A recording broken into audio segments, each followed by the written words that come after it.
bos. Apa? Cuba bos teka dekat bawah ni kata apa? Ni. Ha. Toner kot. Wei, takkan bersoda bos. Toner. Bersoda tak tutup macam ni bos. Sekejap rem dia. Terus sikit dia. Oh, BMW. BMW. BMW. Boleh buka ke bos? Boleh, boleh. Tanya owner. Owner kedai RSM Garage ni, Ha? kawan aku. Oi. Oi, senang dapat. Lawa lah. Wah, lawanya. Lawa. Tengok full bos. Full lama. Dia warna apa ah? Cantik lah warna ni. Ini Macam ini biru, wrapping. macam putih. Ni wrapping ni. Wrapping eh? Ha.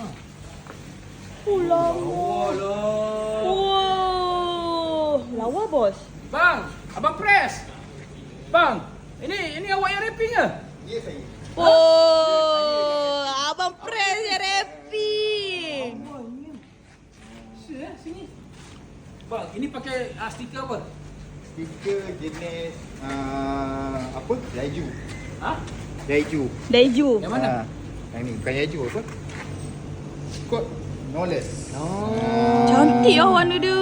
Tuh, tengok pilihan warna Selain daripada brand ni, brand apa lagi ada? Kita ada Tech Rap pun kita ada. Track Rap ada, okey lagi. Venefrog pun kita ada. Warna frog pun ada.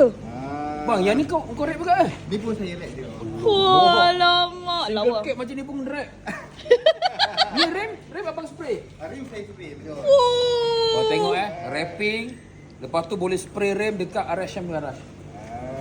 Tengok finishing. Dia kemas lah. Weh, kemas Ini kot. usia dah berapa lama? Ini dah 2 tahun lebih dah. 2 tahun lebih tak ada yang terangkat bang Ni siapa? Ni siapa? Oh, ini pun dah 2 tahun lebih. Ni 3 tahun.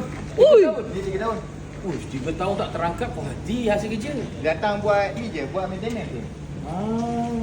Kemas lah. Oh, lama. Cantik warna dia. Cantik bos. Oh, dah cakap dah merah. RSM Garage dekat Negeri Sembilan. Apa nama tempat dia? Jalan Labu, Asdel. Jalan Labu, Aisdel. Asdel. Aisdel. Macam tu lah bunyi dia. Nanti aku tag kat bawah lah pasal dia.